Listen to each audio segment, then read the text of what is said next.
Thank you all for taking the time to come out. I mean, I'm hoping that the time that we spend together will be a little bit more interactive. I'd hate to, one, to bore you, and two, for y'all to not get anything useful out of this. So what I'm hoping to do is just to read a few prepared remarks that I've made just to orient us to the topic. And then from there, I have some material that I wanted to share with you all, some clinical material, actually some TAT material that I'm hoping we can maybe just work through together and think through together. You don't need to be any particular kind of expert in any of this to speak or to share your opinion, so I hope all of you will. This is, I've got to tell you, my own adaptation, let's say, in terms of personality assessment and psychological assessment.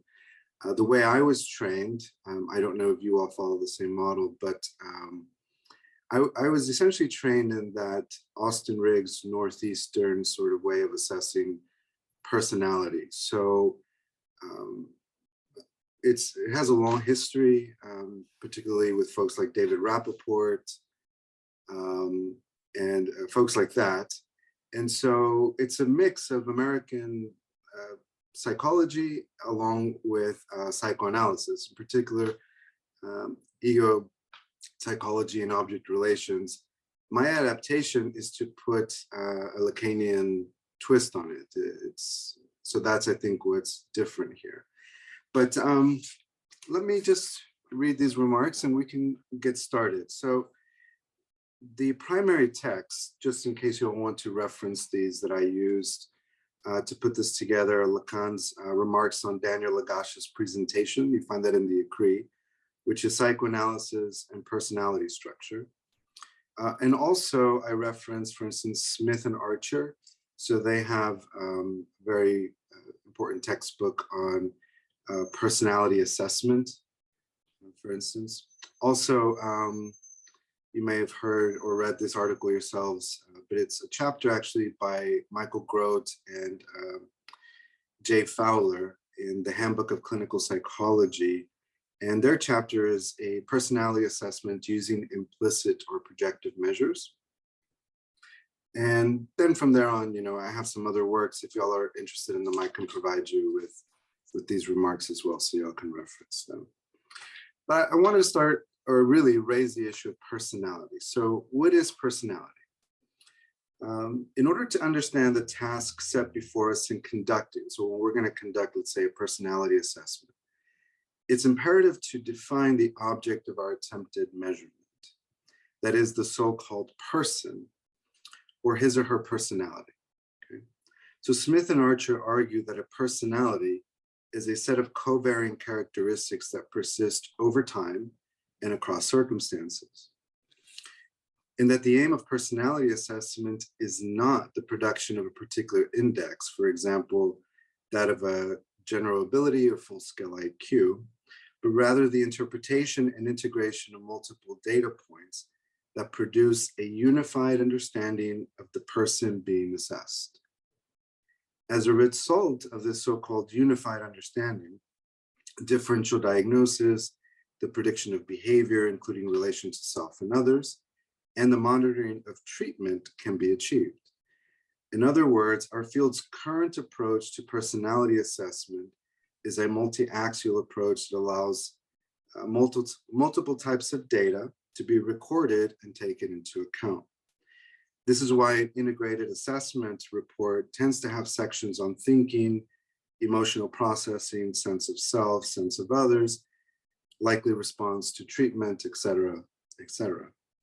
However, what the current approach to assessment in our field obfuscates is the object of its intended measurement due to what I believe is a fundamental misrecognition. So here I'd just like to take a few steps to explain what I mean by this misrecognition. When Smith and Archer locate characteristics at the center of their conceptualization of personality, how are we to understand this signifier, characteristic? One way to approach it is by substituting it with its synonym trait, which refers to inferred psychological habits and stable dispositions. For example, that's how Milan defines traits. In other words, characteristics refer to psychological or intrapsychic phenomena as opposed to biological phenomena. Indeed, these phenomena that coalesce into something unified that in turn is called character or personality. Now, the notion of character has a long history within the field of psychology, psychiatry, and psychoanalysis. In fact, the late 19th and early 20th century were marked by attempts to classify character types. Among them, we have humble character, contemplative character, emotional character, apathetic character, choleric character, and so on. Some of these are, in fact, mentioned and developed by Milan himself.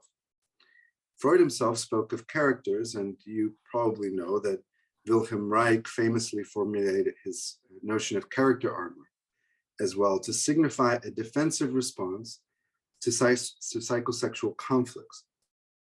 Nevertheless, Freud's aim was never the diagnosis of the character type itself. Rather, Freud was interested in something else. In his 1916 work, Some Character Types Met With in Psychoanalytic Work, Freud says the following: when a doctor carries out the psychoanalytic treatment of a neurotic, his interest is by no means directed in the first instant to the patient's character. He would much rather know what the symptoms mean, what instinctual impulses are concealed behind them and are satisfied by them, and what course was followed by the mysterious path that has led from the instinctual wishes to the symptoms. But why would Freud take such a stance in relation to character or personality?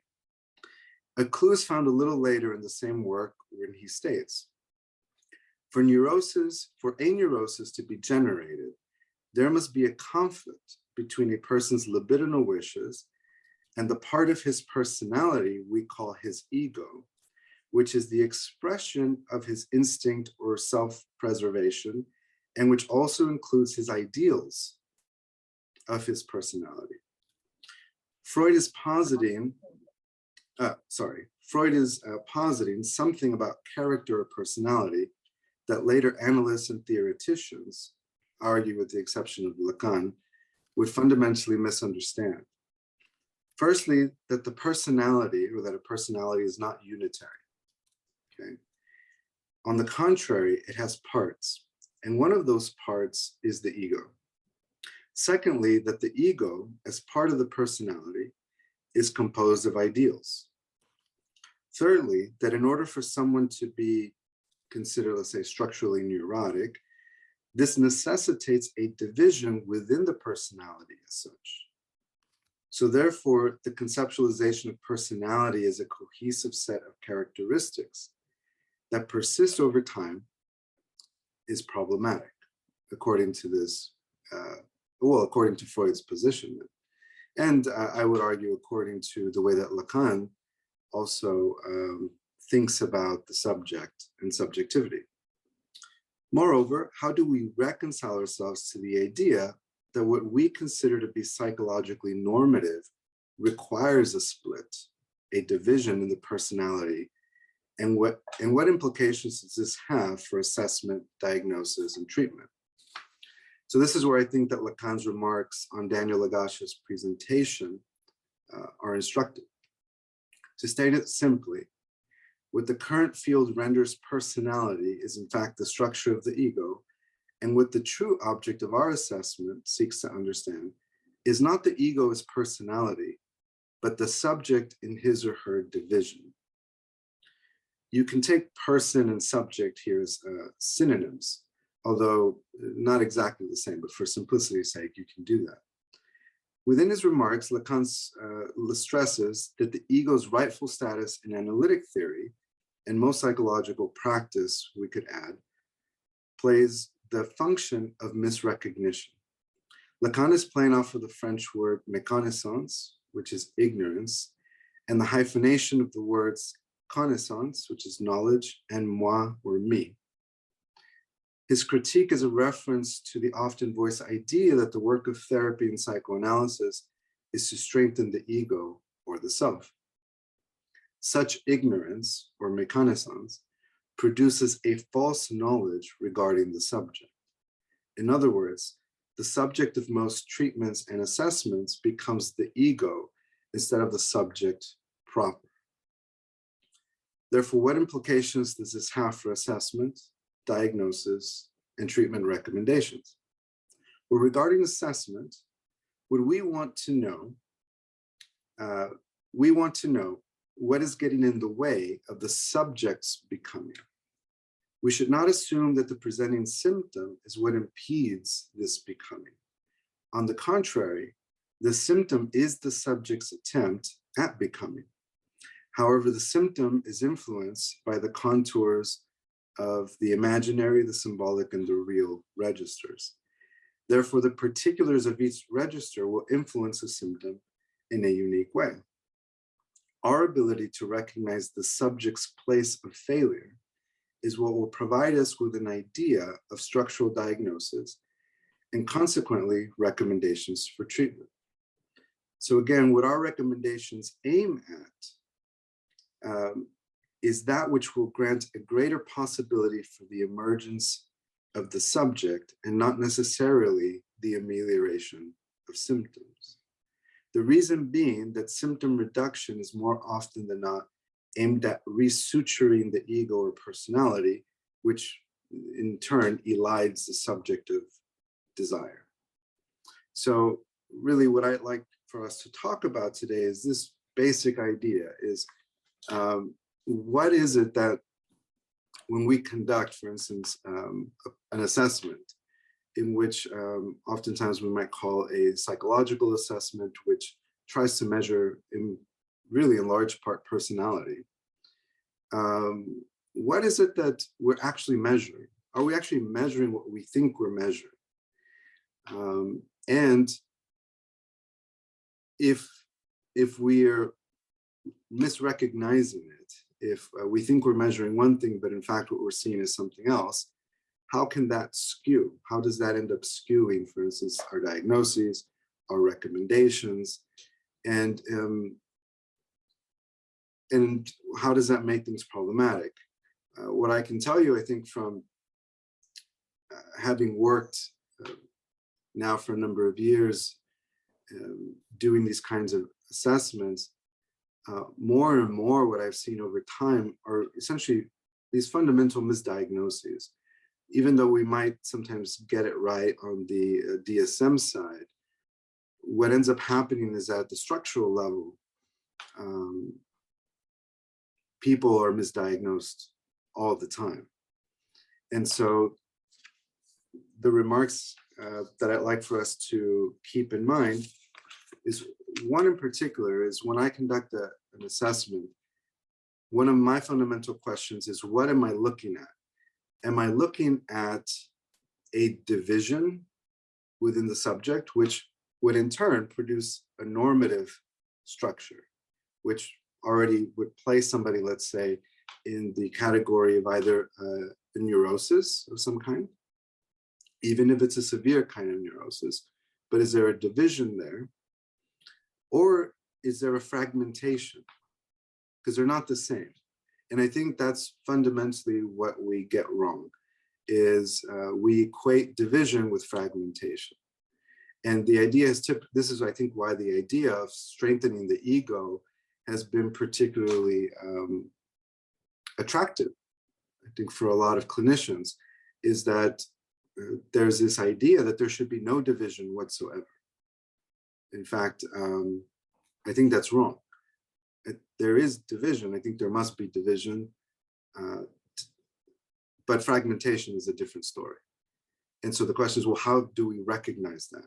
And so one of the things I'd like to point out to you in trying to think about this particular question is, well, where do we look? Obviously, today we won't be able to go through an entire assessment where we look at everything. But I just wanted to take, for instance, a little bit of presenting data and maybe a TAT. and something that we can begin to work with. But where I look in particular is at the level of what Freud was talking about, and then what Lacan will go on to call the imaginary, which is these parts, the ego, the ideals that belong to the ego, what Lacan calls the specular image as well. Are those in place? And how are they structured? Are they structured according to what we call the symbolic register, or not? And there we will get a much clearer idea as to whether the subject that we have in front of us is presenting us with a particular division, and that's how we can understand the symptom. Or are they presenting us with a fragmentation? And then that's how we can understand the symptoms. Just remember that this is just one piece of data, the TAT. Typically I do TAT, I'll do Rorschach, and then I will do 2 of the objective measures. And then just depending on whether there's other questions that need to be answered, whether there's dissociation involved, sometimes you can get to that fairly easily, actually, with the Rorschach. Other times you can't. There might be something else you want to put in, like a dissociative experiences scale or something like that. But what we're going to work with today is the TAT. The reason I like the TAT so much, it's the one place where the person is really speaking. I mean, on the Rorschach, yes, they're speaking, but it's not as much. It's not as much as on the TAT. And I like it because that's where I get to hear more of subjective structure. The Rorschach is really good for things like evaluating the person's ability to perceive. Are they perceiving, let's say, reality conventionally or not? The Rorschach is really, really good for that. But in terms, and that can tell you something about structure, but not always, not entirely, because just because somebody doesn't exactly see, reality conventionally doesn't place them as being psychotically structured or something like that. The way it works for me is I'm able to hear that a lot more clearly on the TAT. So I'll tell you why. Because one of the things that I always think about with the TAT is what the TAT is asking the person to do is to create a story. They have to create some sort of narrative. In order for somebody to be able to create a narrative that has a plot and characters and all of that, what that means is that, at least to me, is that they themselves have to have their own narrative, a narrative that structures their life. From a psychoanalytic perspective, you can call that a fantasy. So, Lacan said that what Freud invented was the myth of Oedipus, let's say. He didn't write Oedipus, but he used it. And just because something is a myth doesn't mean it's not true, doesn't mean it doesn't hold the truth to it. And so the thing that psychoanalysis teaches us is that we all live our lives according to a fundamental fantasy. Our lives are structured by a fundamental fantasy, which another way to say it is a fundamental narrative. And it's because of that narrative that we then engage people around us a certain way. We relate to people a certain way. We relate to the world a particular way. We relate to ourselves and our mistakes a particular way, so on and so forth. But you can only do that if you have a guiding narrative. If you don't, how are you going to be able to create a story?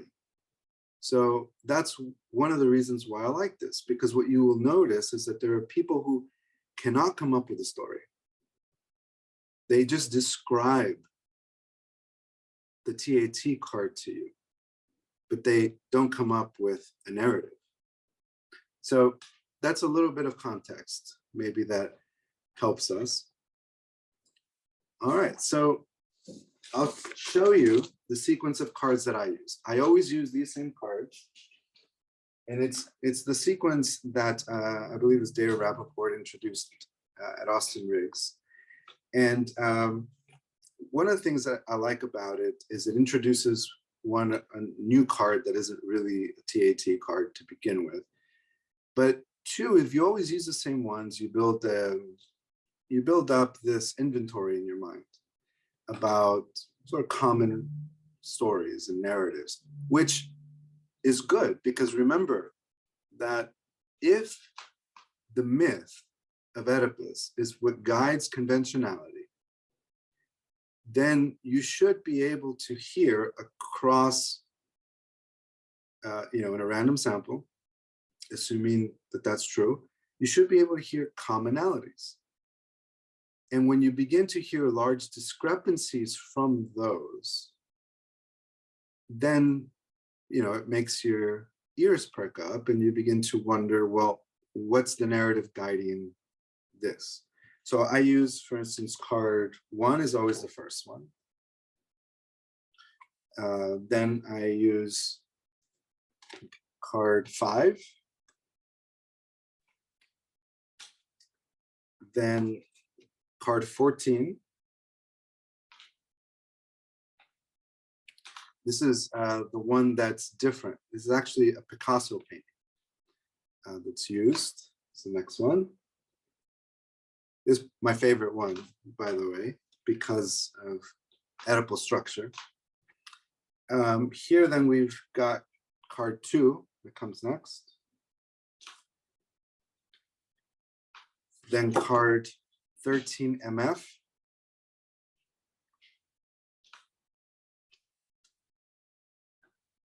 Card 12M.